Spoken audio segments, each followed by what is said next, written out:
Welcome to our first executive series webinar discussing the future of technology in education and language learning. My name is Brigham Tomko and I'm the co-founder and CEO of Emmersion. I spent most of my career running, investing, and advising technology and education companies globally. In my experience, technology enables the speed and quality of learning to dramatically increase and the cost of learning to dramatically decrease, while augmenting the value of in-person and face-to-face learning.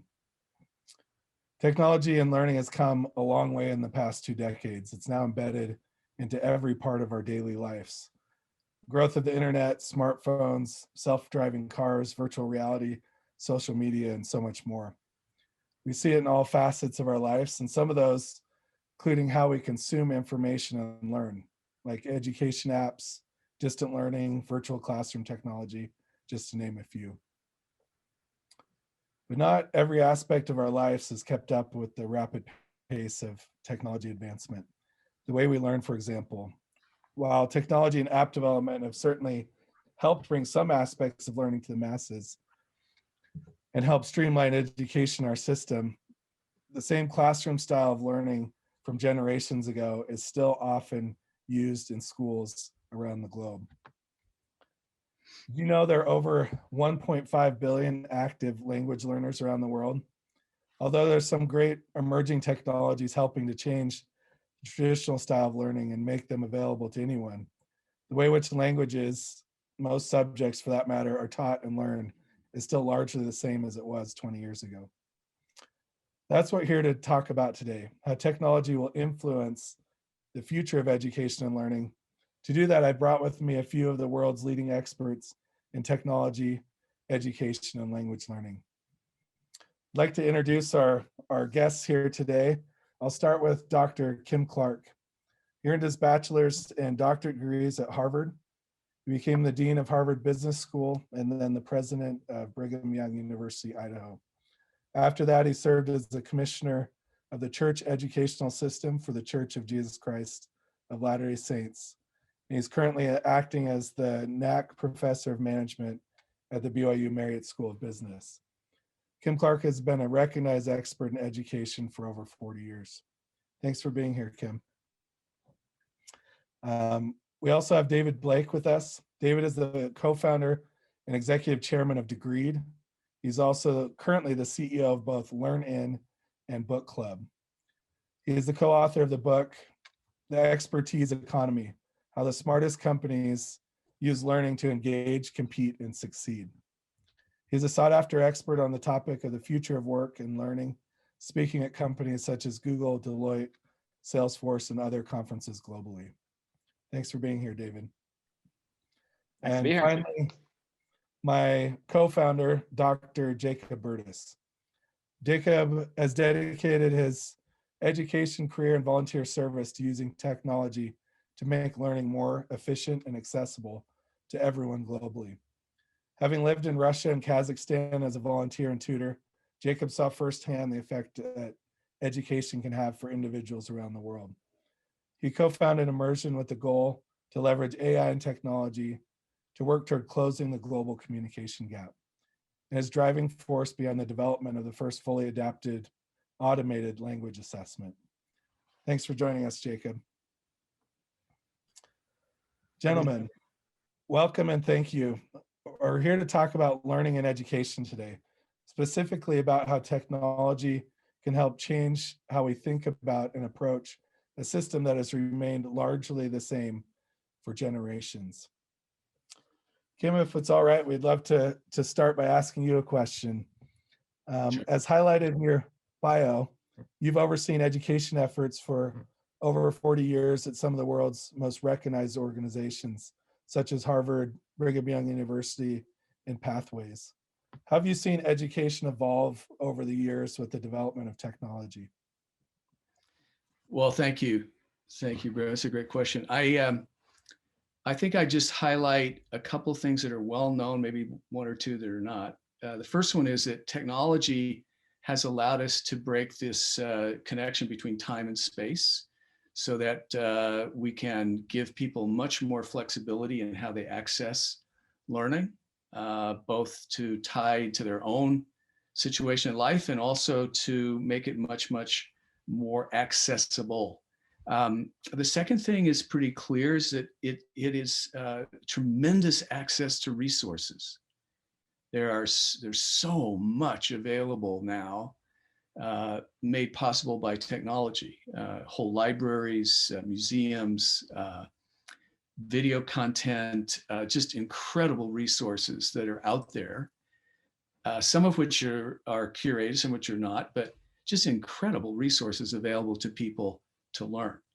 The thing that's probably not as clear yet, because so many organizations have not utilized the technology this way, but this technology allows you to create educational experiences at dramatically lower cost.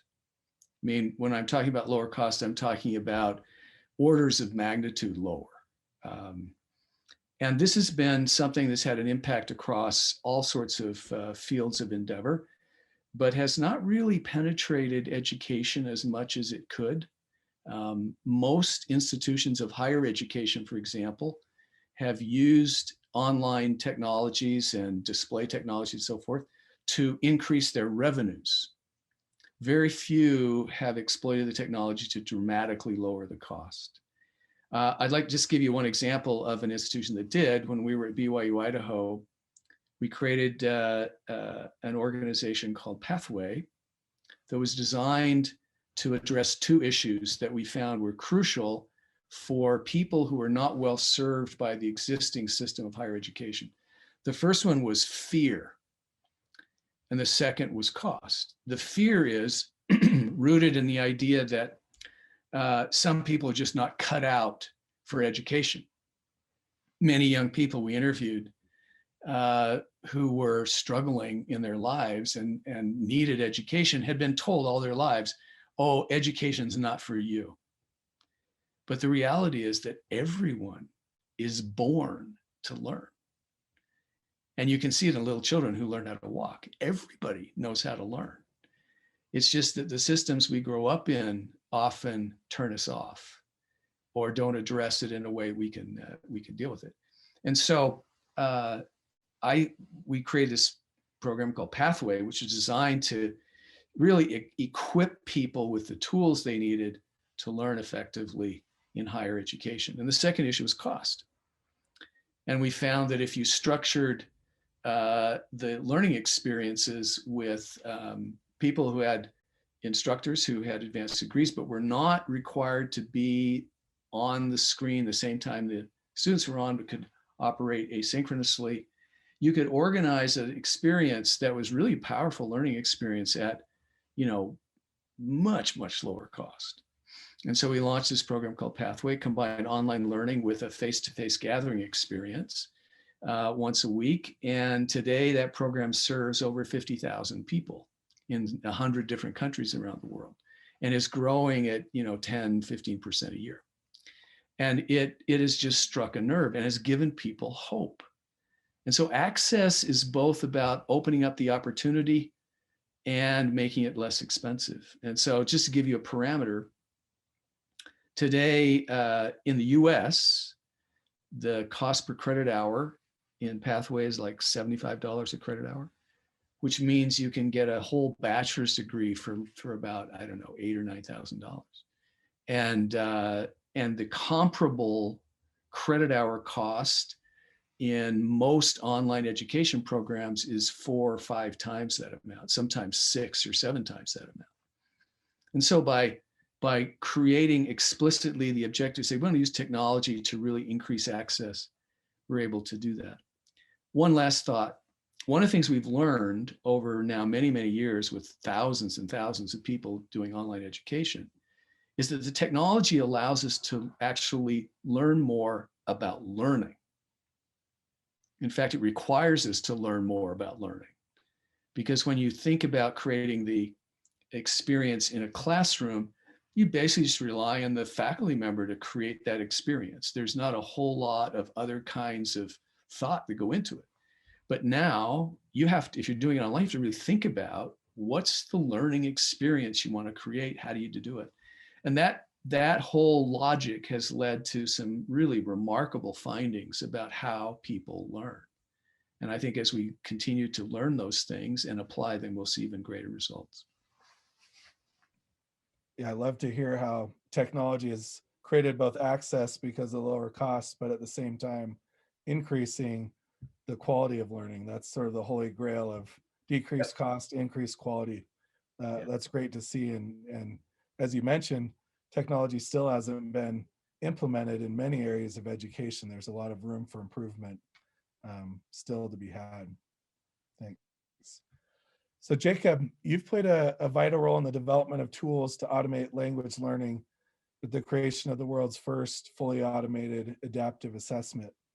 What other tools do you see as necessary to continue to improve language learning? Yeah, that's a good question. If we look at language learning itself as an experience, typically language is there for the purpose of communication. It's passing ideas and thoughts and emotions using this vehicle of our words and our ability to verbalize, right? So that we can pass those back and forth with another person. So sometimes there's some questions about, when we're dealing with technology, uh, how does that infringe? Does that lower fidelity?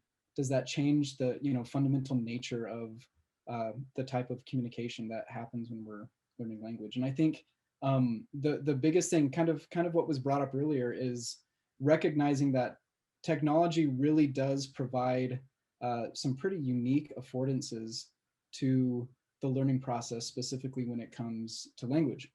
In an ideal world, someone who's learning a language would have full access to that language learning community, be immersed in that community, and spend all sorts of time navigating life as they need to navigate life with the people in that community.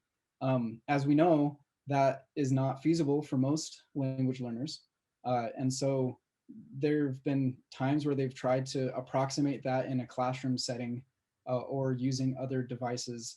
What's really exciting is technology, and the level of technology that we're, I think, starting to experience in the world today is starting to make it more possible to immerse ourselves in that type of community with other language learners. And not only that, but we're starting to isolate and understand what the individual components or aspects of that type of immersive experience are, and then separate, well, which of those things need to remain with another human in order to practice, and which of those things can be actually extrapolated and practiced on its own. And I think that's one of the things that's really exciting is recognizing, for example, feedback, and having access to very quick feedback when you're speaking the language is crucial. So if you think about learning a language with a tutor or with someone who's you're apprenticing under, they are able to provide you very quick and rapid feedback on your learning, and then customize and adjust their approach to helping you learn based on that continual feedback loop. Technology is beginning to get to the point where through very smart assessments, through AI, through technologically advanced kind of data collection systems, we can build these feedback loops that allow people to, with a computer or a non-human, start to at least receive some of those benefits of a continual feedback loop as they perform, as they get feedback on their performance, and as they're able to adjust and have that instruction be customized to the specific abilities that they're able to showcase in their language. So that's one thing that starts to get me really excited about the technological landscape, is not to say that anyone can ever replace that vital human to human connection in the language learning process, but at least to isolate areas in which they can go off and practice that muscle. They can, in a safe environment where maybe they're not as afraid or inhibited by their own insecurities to speak and make mistakes, to be able to practice, get feedback, and grow, so that when they have the opportunity to engage, in a more rich environment with other people, they're all the more prepared to take advantage of that time. So I think building more of those feedback loops, more of the ways that we can assess. And again, when I think of assessment, I conversely always think of data, just being able to receive and provide an access and use that data to then inform and customize the instruction that's coming back. That's something that technology more and more is being able to do, so that we eventually get away from a one-size-fits-all language curriculum to a more automated, adaptive approach that really grows with the learner as they're performing, as they're learning, as they're showing proficiency in the language. Thanks, Jacob. Yeah, I like how you talked about technology enhancing the humans in the learning process. It's not necessarily always to replace, but it can actually make those expensive human-to-human interactions more valuable and more targeted in the learning process. So David, you share publicly that education is too important to stay the way it is. And when you found a degree, you had the goal of jailbreaking the degree. I think assessment and credentialing are both key to achieving that goal. Although we've seen improvement there, how do you feel assessment and credentialing need to continue to improve as we look forward? Yeah. So that education is too important to stay the way is has been something of like a personal mission statement, and I've had that on my LinkedIn for the last 15 years, and it's crazy to think about how much education actually has changed in those 15 years. And I think I have immense just optimism for where we are in this journey and for how much innovation we're seeing. So it really is incredible to think back and kind of where we are. I do think the frontier. Assessment and credentialing is a big part of what is changing, and rapidly so. And I think we're going to need way, way more of it happening than is currently happening. And so I think it's part of what I'm really excited about, what you guys do with language learning and the assessment that you give. I think 2 points really quickly here is, one is, when we tend to think about credentials, we tend to think of the college degree, and we tend to think of the job or the multiple jobs that the college degree does for us. But the primary job is often to help us get that very first job after we graduate. And so when we start to talk about other credentials, people often tend to think of it in this monolithic way, that every credential, the point of the credential is to help me get a job. And I think that's part of what needs to change. There's a lot of jobs to be done by credentials that are where we have non-consumption, where nothing has risen to meet that need. So a really quick way of just drawing that out is, think of a very ubiquitous, very valuable credential, the CPA, Certified Public Accountant. You put 50 CPAs in a room and, ask me which one am I going to hire? And I don't know. Because that credential doesn't do that job very well. It doesn't give me discerning information. It doesn't let me know what each accountant's expertise is. It doesn't let me know sort of how they're differentiated from each other. It doesn't let me know their specialization. What it did do is it let me know that they are all some base level of competent and knowledgeable in their field, and that they are all licensed. So that just draws out how a credential can do one job and yet leave another unfulfilled. And what I think is, when we come to language learning and language assessment, it's kind of been this binary: you are proficient, or it's kind of this on or off, and it's typically for placement. But I think, there is yet so many different jobs to be done. And the last thing I will say here is that when we think about actual education or actual learning, the world is so diverse, and we know it. We learn from articles, we learn from podcasts, we learn from reading books, we learn from webinars, we learn from going to conferences, we learn from, going to events, we learn from master's degrees or college degree programs. And a master's program is so very, very different in the job it's doing than an article. And we know that. And the world of credentialing will yet be that diverse, and needs to be that diverse. And yet when we think about credentialing, we kind of, again, it's this monolithic, it's the college degree. It's this one credential that has done one job. It's done it very well. It's done it for a very long time. And yet we're going to start to see little credentials, little assessments, medium size, big, that help us, distinguish, do any array of jobs. And what that's going to mean is there's yet huge untapped potential for different assessments doing different jobs in ever better ways. And so I think that's the frontier. Great, thanks, David. I think it's really interesting to think about how, your college degree is usually received when you're so young, and most of your learning comes after that.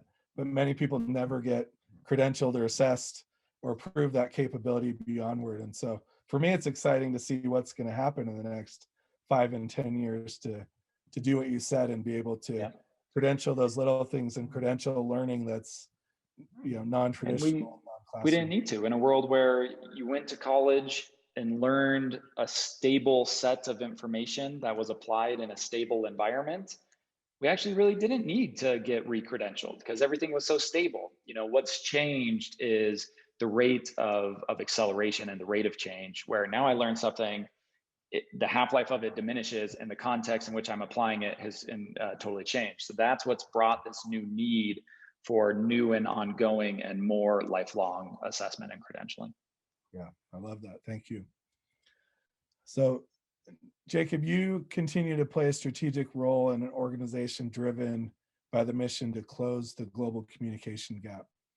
How do you see artificial intelligence and machine learning continuing to contribute to language learning? Yeah, it's interesting coming off of especially David's response, thinking about this question. Closing the global communication gap has two ends to it.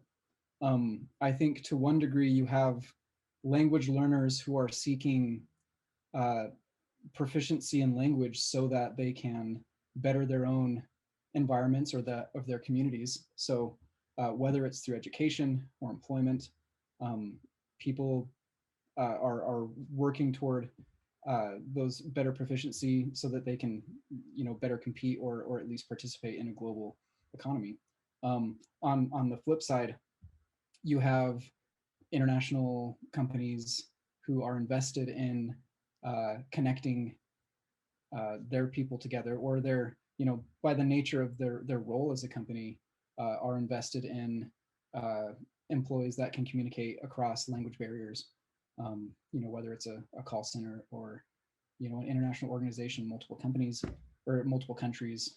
So I think it's interesting to look at kind of both of those areas when we talk about closing the global communication gap, and acknowledge that language itself, I think, is one of those keys that will allow the world to become a smaller place, or for people with better language ability to compete and be kind of a valuable, I guess, in that world. And so in terms of AI and machine learning and how that will play a role, I think, in the future of language development, I want to approach it from both of those sides. So from the learning side, someone who is looking to learn a language so that they can better participate in more of that global economy. I think what Kim Clark said earlier in this call, the most transformative way that AI and machine learning can help is by providing increased access at a lower cost to highest quality language learning materials. One of the things we've known for a long time for language learning is that it's most effective when it can be very tailored and customized to the individual learner's needs. And so the model of immersion and apprenticeship for language learning has always risen to the top in terms of the outputs and outcomes that you see for someone participating in that model. Obviously, hiring a language tutor is very expensive, and it's not possible for most people in the world. And so I think as machine learning and AI start to provide more of a customized system of language learning, we can start to reap some of the benefits that we get from in-person tutoring with a smart AI tutoring engine. And so partly what I spoke about earlier in terms of automated feedback loops, in terms of on-the-fly customization, modular learning, being able to have a system that doesn't require a human, but can use predictive analytics and data that they're receiving through things like, the automated assessment that you referred to earlier, can start to be the building blocks that can create a system where a learner can continually be prompted right at the level that they need to grow, so that their experience is as efficient as possible. And I think that's where we'll start to see improved learning outcomes. What we've seen so far in the language learning space is basically a replication of kind of a one-size-fits-all classroom approach online. And so it's very linear still. Most of the online learning providers have a one-size-fits-all path, and you go chronologically or linearly along that path. But I think it'll start to get really interesting when we are able to have systems that are unique for each individual based on their performance, based on what they know, based on the individual mistakes they're making, and even potentially their individual purposes for learning the language. And then we'll start to see not a one-size-fits-path anymore, but one that's very tailored to that learner. And the more tailored it is, the more feedback that they get. I think the more they'll be motivated to continue learning, which is a huge piece, but then also be able to achieve higher learning outcomes for their specific purpose.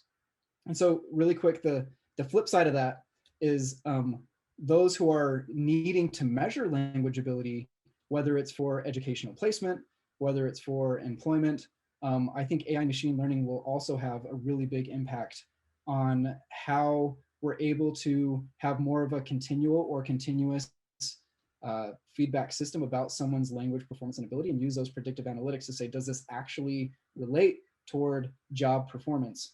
Because every time you take an assessment, it's basically a snapshot, and you're kind of trying to guess at how someone can perform. It's what's called in assessment a latent trait, something that's really at its core unobservable, and you're trying to use things you can observe to assess it.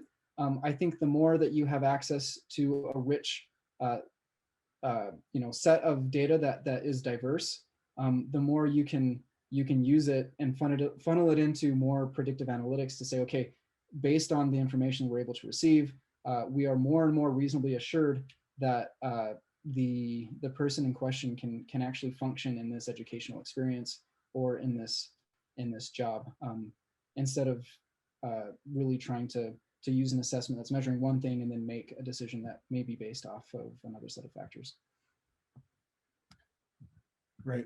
Thanks, Jacob. As a follow-on to that, Kim, as an expert in innovation in higher education, how do you see technology continuing to transform learning, and in particular, language learning? So I'd like to share a couple of thoughts that were stimulated by what David and Jacob shared. They have really painted a really quite wonderful picture of the future, and I just want to capitalize on it. So the first thing is that we know that technology can make language learning more personal. It can be tailored, it can be adaptive, especially if you have really powerful assessment tools. You can kind of chart a path for the person. It's just individualized for them. And the whole thrust of that is not, this is important, not to make language learning easier.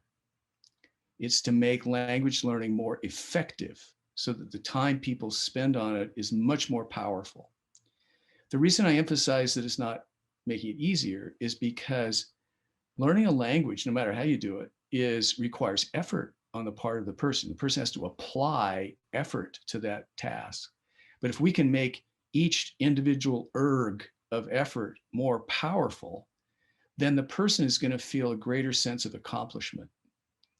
And my feeling is that technology is also going to allow us to address this very important part of learning, which is the combination of extrinsic and intrinsic motivation. And so think about, what can technology do to make learning more fun, more interesting, more engaging than it is now? And this is, it can really do it. And it can do it in combination with other people, because people who learn a language get tremendous satisfaction and tremendous encouragement from others who encourage them and give them, like positive feedback. This is great what you're doing. And technology can allow us to do that. So I think what's going to happen is we'll see this arc of technology development, which will make it more personal, but not isolate people. So you don't want to isolate people and make it like this hermetically sealed person. You want to give people access to others and encouragement. And I think technology can do that, can open up those avenues so that you get the best, as Jacob said earlier, the best of human interaction combined with what the technology can allow us to do. I think it's a very bright future. Thank you. I love the idea of the personalized learning path and personalized education, but I think it is important when we make stuff be more efficient. That doesn't mean easier. That means, like you said, the investment we put in, we get better returns because of the added value of the technology. And I'm excited as well to see us even improve upon that as we go forward. David, to wrap up our conversation today, wanted to focus on something, concept from your book. As it states in the title, your book focuses on helping organizations use learning to engage, compete, and succeed. So if you could start with a clean slate, what pieces do you feel are vital to an organization developing a strong learning program focused on the learners? Yeah, let's see how fast I can talk to cover as much ground as I can. There is research that shows that exercise is contagious. And what is really meant by that is the more people in your life that exercise and the more exposure and transparency you have to them exercising, the more inspired and likely you are to exercise yourself. I believe the same is true of learning. Part of what happens is when we are young and in primary and secondary and then in higher education, we're surrounded by other people learning. And then when we go into the workforce, the learning happens kind of behind closed doors and you don't see it. So one of the first things you can do to really establish a learning culture is make learning social and make learning transparent. And that will help to begin to inspire and kind of create a flywheel effect to your learning culture. I think one of the next thoughts is you have to make learning safe. And we actually really aren't very good at this. And it's part of the reason why formal education reigns supreme is think when someone gets into Harvard, the universal response, correct response is congratulations. And if you were to get into a executive education program, Tuesday nights, Saturdays, and you were to say, hey, after work, some of us are going out for a meal. Would you like to join us? And that person says, no, I can't. I'm doing my executive Wharton MBA program. Everyone is going to say, oh my gosh, congratulations. I didn't know you were in the program. That's so fantastic. Formal education is safe. Informal education largely isn't. If we were to say, hey, we're going out for a meal on Tuesday night, would you like to join us? And the person were to say, no, I'm going to decline because I am practicing my data science. Everyone almost universally would be like, oh, come on, do it, do it tomorrow, do it. Yeah, you come with us right now.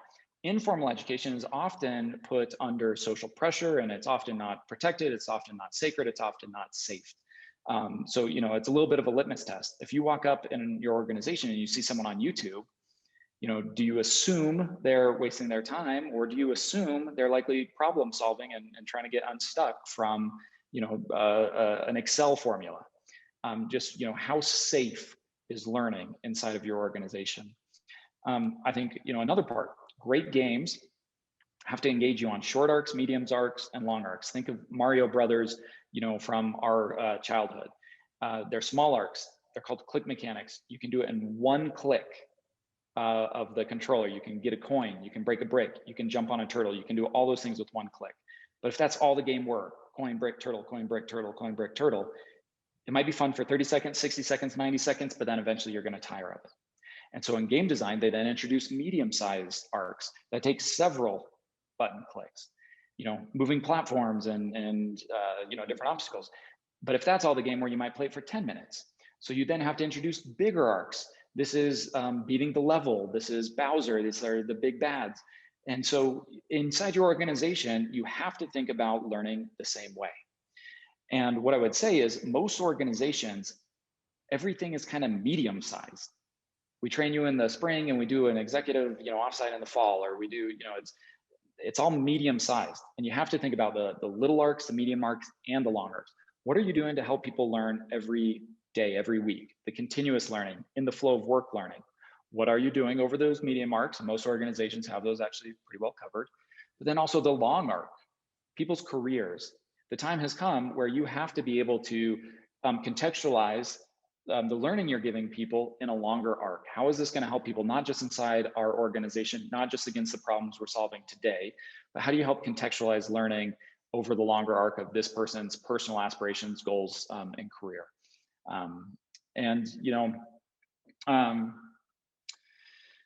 I think that's a good trifecta. I will leave it at that. There's more I might be able to say, but I'll leave you with those 3 pro tips for organizations trying to help personalize and put the learner at the center of their learning culture.